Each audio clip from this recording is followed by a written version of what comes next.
नमस्कार मित्रमैत्रिणींनो, जर तुम्हाला आपल्या चॅनलवरच्या कथा आवडत असतील तर लाईक करत जात जा आणि चॅनलला सबस्क्राईब करून बाजूची घंटी दाबा आणि ऑलवर सेट करा.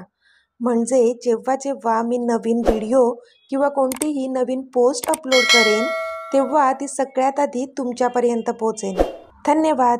तर वळूया आपल्या कथेच्या पुढच्या भागाकडे. आशू, असं काय दिसतं तुला स्वप्नात? जानूने सिरियस होत विचारलं. जास्त काही नाही, पण मी हॉस्पिटलमध्ये आहे आणि डॉक्टर आणि काही माणसे माझ्याबद्दलच बोलत आहेत. हे मी ऐकत आहे. असं वाटते स्ट्रेचरवर एक मुलगी आहे, पण तिचा चेहरा मला दिसत नाही आहे. आणि मी सगळं ऐकते, पण मी सुद्धा मला तिथे कुठेच दिसत नाही आहे. मला कळत नाही आहे काय होत आहे. कालपासून मी झोपली पण नाही. खूप डोकं दुखत होतं. आशू डोळ्यात पाणी आणून बोलली. तसे जानूने तिला कुशीत घेतलं. शांत हो आशू, काही सिरियस नसेल ते. अशी स्वप्न पडतात अगं कधी कधी. तू टेन्शन नको घेऊस. जानू तिला समजावत बोलली खरी, पण ते ऐकून जानूलाच आता टेन्शन आलेलं. कारण जर आशूला हे सर्व स्वप्नात दिसतंय म्हणजे कदाचित हे तिच्या भूतकाळात घडून गेलेलं असण्याची शक्यता नाकारता येत नव्हती. आता पुढे. सॉरी, आशू डोळे पुसत बोलली. तसं जानूने आश्चर्याने तिच्याकडे पाहिलं. सॉरी का? जानूने विचारलं. ते तू आधीच इतक्या मोठ्या इन्सिडेंटमुळे टेन्शनमध्ये आहेस आणि मी अजून तुला टेन्शन दिलं. सॉरी, आशू खाली मान घालून बोलली. हे वेडाबाई, बाद झाली हा तुझी ही सॉरीची नाटकं. आणि मला कसलंच टेन्शन वगैरे नाही आहे, ओके? माझा मीत आहे आता माझ्यासोबत, त्यामुळे मला कोणतंच टेन्शन घेण्याची गरज नाही आहे. ते सर्व सांभाळून घेतील. बघितलं ना आत्ता पण कसं त्यांनीच आम्हाला बाहेर काढलं इतक्या मोठ्या संकटातून. ही इज द बेस्ट, जानू खुश होत बोलली. आणि काय गं, मी काय कोणी परकी आहे का तुला, जे तुम्हाला हे असं सॉरी वगैरे म्हणतेस? जानू लटक्या रागात बोलली तशी आशूने पुन्हा मान खाली घातली. सॉरी, आशू पुन्हा बोलली तशी जानू डोळे बारीक करून तिच्याकडे पाहू लागली. पुन्हा सॉरी? काय गं? जानू वैतागून बोलली. ओके बाबा, नाही बोलत आता काही. आशू तोंडावर बोट ठेवून बोलली. आशू, तसं नाही ग. तू माझी मैत्रीण नाही तर बहीणच आहेस.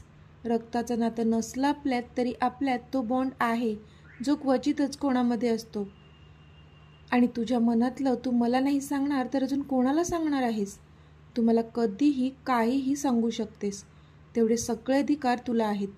जानू आशूच्या डोक्यावरून हात फिरवत बोलली. तशी आशूने तिला मिठी मारली. थँक्यू जानू, आशू बोलली. त्यावर जानूने नकारार्थी मान हलवली आणि हसली ती. आशू, मी काय म्हणते, आज मी मीतना सांगू का तुझ्या आणि रॉनी सरांबद्दल? जानूने विचारलं तशी आशू पटकन तिच्या मिठीतून बाहेर आली. अगं, काय झालं दचकायला तुला?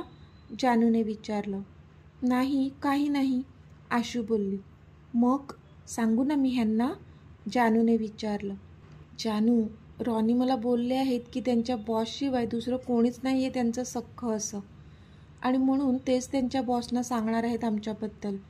म्हणून आशू बोलत होती की बरं, कळलं मला. ठीक आहे, रॉनी सरांनाच सांगू देत मग. असंही त्यांनी सांगितलं काय आणि मी सांगितलं काय? मला फक्त तुम्हा दोघांना एकत्र खुश बघायचं आहे, बास. जानू हसून बोलली तशी मग आशू पण हसली. येऊ का मी आत? दरवाजातून आवाज आला तसं दोघींनी पण दरवाजाच्या दिशेने पाहिलं आणि दोघीही बघतच राहिल्या, कारण दारात अमितचे मॉम आणि डॅड हसत उभे होते. या ना प्लीज, आशू बोलली आणि जानूजवळून बाजूला गेली. तसे मॉम डॅड आत आले. मॉमने एकदा जानूकडे पाहिलं तशी जानूने नजर दुसरीकडे वळवली, कारण डोळ्यात आलेले अश्रू कधीही गालावर ओघळू शकत होते तिच्या. पण मॉम आणि डॅड आधी जिनू आणि प्रिन्सेसच्या बेडजवळ गेले. तसे ते दोन्ही चिमुकले टकामका मॉम डॅडजवळ पाहू लागले. हॅलो, रीमा त्यांच्या हातात असलेले गिफ्ट जिनू आणि प्रिन्सेसच्या हातात देत बोलल्या. सॉरी, पण आम्ही तुम्हाला ओळखलं नाही, जिनू पटकनच बोलला. तशा मॉम गालातच हसल्या. त्यांना लगेचच अमितच्या लहानपणीची आठवण झाली. मी सांगते, मी तुमची आजी आणि हे तुमचे आजोबा. मॉमने ओळख करून दिली तशी त्या दोन्ही चिमुकल्यांच्या चेहऱ्यावर स्माईल आली. खरंच?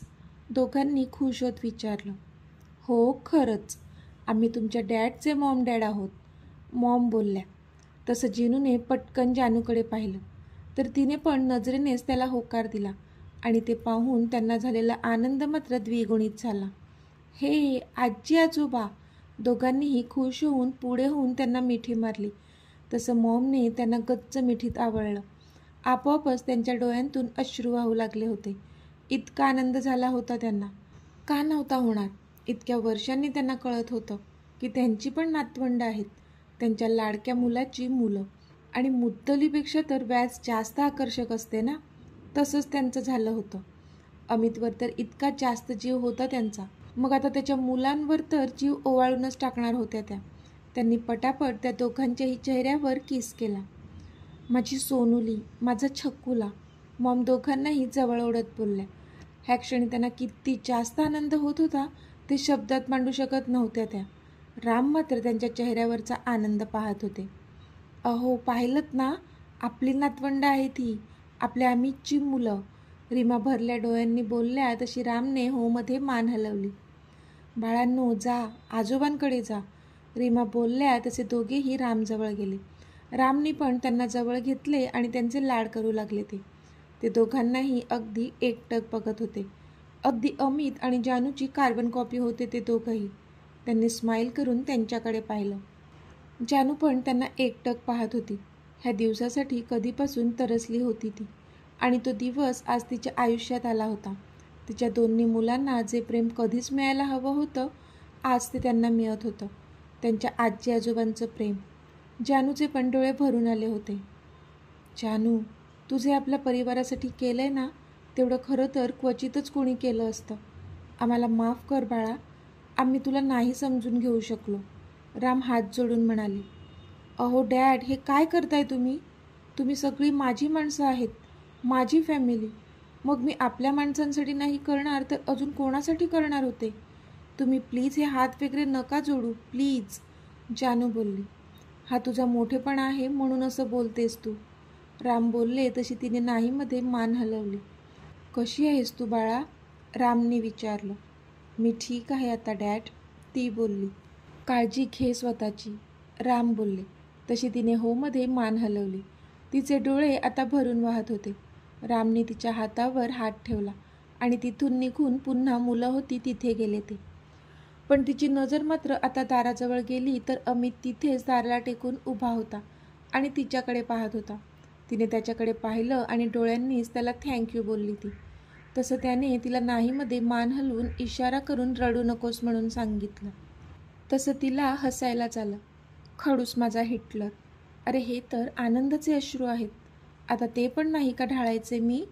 ती हसून मनातच बोलली आणि तिने आपले डोळे पुसले, कारण तिला माहीत होतं सगळ्या गोष्टींपेक्षा जास्त तर त्याचं प्रेम होतं तिच्यावर आणि तिच्या डोळ्यात तो पाणी नव्हता बघू शकत. तिने पुन्हा नजर वर करून पाहिलं तर तो नव्हता आता त्या ठिकाणी. तिने सगळीकडे पाहिलं पण तिला दिसला नाही तो. पण मग तिची नजर जिनू आणि प्रिन्सेसवर गेली, जे त्यांच्या आजी आजोबांसोबत बोलत होते. रीमा आणि रामनी खूप सारे गिफ्ट त्या दोघांसाठी आणलेले होते, जे पाहून त्या दोन्ही चिमुकल्या जीवांचा आनंद गगनात मावत नव्हता. आणि त्यांना इतकं खुश झालेलं पाहून रीमा आणि राम पण खूप खुश झालेले. त्यांना तर त्या दोघांना कुठे ठेवू आणि कुठे नको असं झालेलं. जानू पण एकटक त्यांना बघतच होती.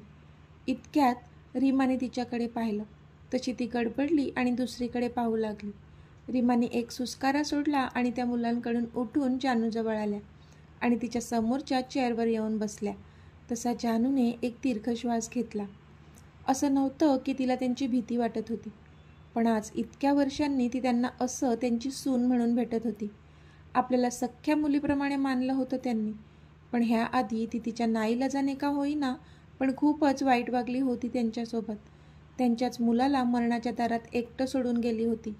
त्यावेळी रीमाने अक्षरशः भीक मागितली होती तिच्यासमोर, अमितच्या जीवाची, कारण त्यांचा मुलगा तिच्याशिवाय नाही बरा होणार आणि जगू तर अजिबातच शकणार नव्हता तिच्याशिवाय, म्हणून अक्षरशः पदर पसरवला होता त्यांनी तिच्यासमोर. पण आपण मात्र त्यांची विनवणी धुडकावून तिथून निघून आलो होतो. त्यावेळी त्या माऊलीच्या जीवाला काय यातना झाल्या असतील ते तेव्हाही कळत होतं आणि आत्ताही समजत होतं तिला, म्हणून त्यांच्याशी नजर मिळवू शकत नव्हती ती ह्या क्षणी. त्याच्या उलट इथे रीमांची अवस्था वेगळी होती. त्यांना कळलं होतं की जानूने हे सर्व नाईलाजाने केलं होतं, पण आपण तिला समजून घेऊ शकलो नाही. तिने काय काय सहन केलं होतं. 2 जीव पोटात असताना तिला किती संकटांचा सामना करावा लागला असेल, तिला किती जास्त त्रास झाला असेल, आणि हे सगळं तिने आपल्या मुलाचा आणि आपल्याच नवऱ्याचा जीव वाचावा म्हणून केलं होतं. किती किती महान बनली होती ती हे सर्व करून. पण आपण मात्र इतकी वर्षे तिचा फक्त आणि फक्त तिरस्कार करत राहिलो.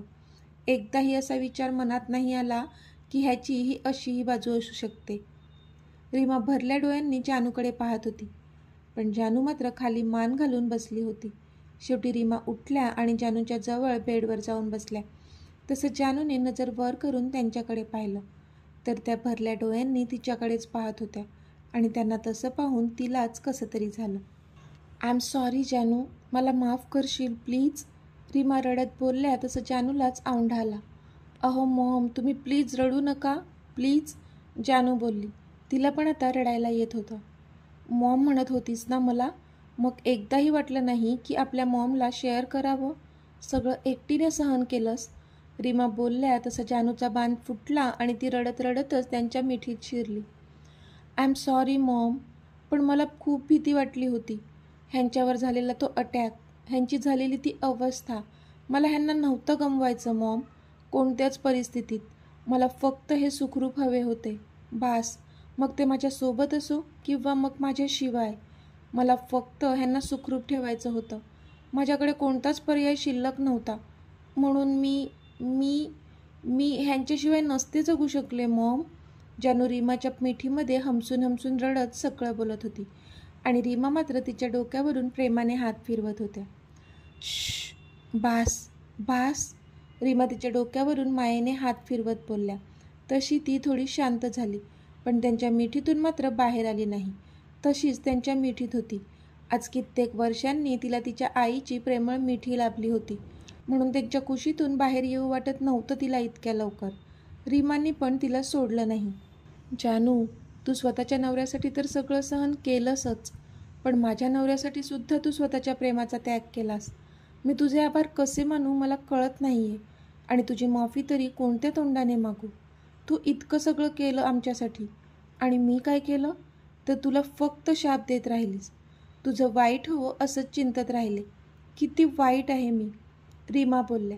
तशी जानू त्यांच्या मिठीतून बाहेर पडली आणि तिने पटकन त्यांच्या ओठांवर आपला हात ठेवला. मॉम प्लीज, तुम्ही असं स्वतःबद्दल काही वाईट बोलू नका प्लीज, आणि माफी तर अजिबात नका मागू. आणि तुमचा नवरा माझा कोणीच नाही का? मी माझ्या डॅडसाठी केलं ते, जे माझं कर्तव्यच होतं. आणि राहिला प्रश्न तुम्ही शाप देण्याचा, तर आईचा शाप कुठे लागतो मुलीला? आईचा शाप पण तर आशीर्वादच बनतो ना मुलीसाठी, जानू हसून बोलली. तसं रीमेच्या चेहऱ्यावर स्माईल आली. त्यांना खूप जास्त कौतुक वाटत होतं तिचं. मुळात ती स्वतःच मनाने खूप चांगली होती, म्हणून लगेचच सगळ्यांना माफ करून टाकत होती. त्यांना आता अभिमान वाटत होता की ती त्यांची सून होती, आणि अमितसाठी खूप आनंद होत होता त्यांना, की त्याचं नशीब खूप बलवत्तर होतं की एवढं प्रेम करणारी बायको त्याला मिळाली होती. तुझं मन साफ आहे, निर्मळ मनाची आहेस तू. तू खूप चांगली आहेस जानू, म्हणून तुला सर्व जग चांगलं वाटतं. अशीच राहा बाळा, रीमा तिच्या डोक्यावरून हात फिरवत बोलल्या. तशी हसली ती. आता मुलगी कोणाची आहे? तुमचीच ना? मग आई तशी मुलगी असणारच ना, चांगली, जानू बोलली. तशी रीमाने हसून होमध्ये मान हलवली. हो ग माझी राणी, माझीच मुलगी आहेस तू. देव करो आणि आता तुमच्या संसाराला कोणाचीही नजर लागू नये, बास, रीमा पुन्हा तिला मिठीत घेत बोलल्या. नाही लागणार, कारण आत्ता तुम्ही सगळे आहात माझ्यासोबत, माझी फॅमिली आहे माझ्यासोबत. आता काहीच वाईट होणार नाही, हो ना मॉम, जानू बोलली. तशी रीमांनी होमध्ये मान हलवली. हो, आता काहीच वाईट होणार नाही, सगळं नीट होणार आहे, रीमा बोलल्या. मॉम, आम्हाला आपल्या घरी घेऊन चला ना, मी खूप मिस करते आपलं घर, जानू तोंड बारीक करत बोलली. तशा रीमा हसल्या. अमित काय बोलला ह्यावर? रीमांनी विचारलं. ते बोलले की 2-3 दिवसांनी घेऊन जाणार आपल्या घरी, पण मला आत्ताच यायचं आहे. तुम्ही सांगा ना ह्यांना, आणि आम्हाला घेऊन चला आपल्या घरी, जानू रीमांना मिठी मारून लाडात येत बोलत होती. पण रीमा मात्र गूढ हसल्या. हो तर, घेऊन जाणारच आहे मी तुम्हाला आपल्या घरी, पण असंच नाही, एकदम थाटात, वाजत गाजत. रीमा बोलल्या तशी जानू त्यांच्याकडे पाहू लागली. म्हणजे? तिने आश्चर्याने विचारलं. म्हणजे तू आपल्या घरात आता परत येशील ना, ती पुन्हा माप ओलांडूनच. रीमा हसून बोलल्या. तरी जानू एकटक त्यांच्याकडे बघतच होती. तिला कळत नव्हतं की मॉमना नक्की काय म्हणायचं आहे.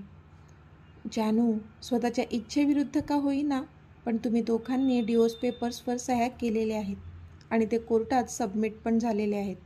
म्हणून आता अमित तुला आपल्या घरी घेऊन येईल ना, ती पुन्हा लग्न करूनच. आम्ही पुन्हा एकदा तुम्हा दोघांचं धूमधडाक्यात लग्न लावून देऊ. तुमच्या लग्नात मी नव्हते ना, मग आत्ता मी आणि माझी दोन्ही नातवंड पण असतील तुमच्या दुसऱ्या लग्नात. आम्ही खूप एन्जॉय करू. रीमा हसून बोलल्या. पण जानूला मात्र काहीच सुधरत नव्हतं, इतकी लाजली होती ती.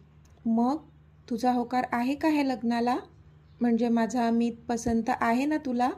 मॉमने मिश्किलपणे विचारलं, पण ती मात्र पूर्ण लाजली होती. म्हणजे आमचं पुन्हा लग्न? तिला तर आता मॉमना काय उत्तर देऊ काही कळत नव्हतं. मॉम, ह्यांना माहीत आहे का हे? जानूने विचारलं. तशा रीमा हसल्या. नाही हो, तुमच्या ह्यांना काहीच आयडिया नाही आहे ह्याबद्दल. त्याच्यासाठी पण सरप्राईजच असणार आहे हे, रीमा बोलल्या. त्यावर जानू हसली, पण आतून मात्र खूप खुश झाली होती. आशू, आपल्याकडे फक्त 2च दिवस आहेत, त्यामध्ये सगळंच मॅनेज करावं लागणार आहे. मेहंदी, हळद आणि लग्न. तू हेल्प करशील ना मला? रीमाने आशूला विचारलं, जी कधीपासून कोपऱ्यात उभी राहून त्यांनाच बघत होती. हो मॅम, मी करेल ना हेल्प, आशू बोलली. अगं मॅम काय, आंटी बोल, नाहीतर मग तू पण मॉम बोल. मला जशी जानू तशीच तू आहेस, रीमा बोलल्या.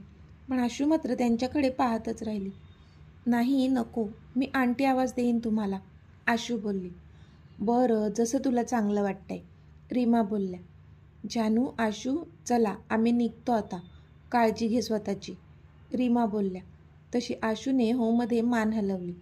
हो मॉम, तुम्ही पण काळजी घ्या स्वतःची आणि डॅडची सुद्धा, जानू बोलली. तशी रीमाने मान हलवली आणि त्या रामसोबत बाहेर जाऊ लागल्या. जिनू, प्रिन्सेस, बाय, रीमा आणि राम बोलले. आजी, आजोबा, आम्हाला केव्हा घेऊन जाणार घरी? प्रिन्सेसने विचारलं. तशा रीमा हसल्या.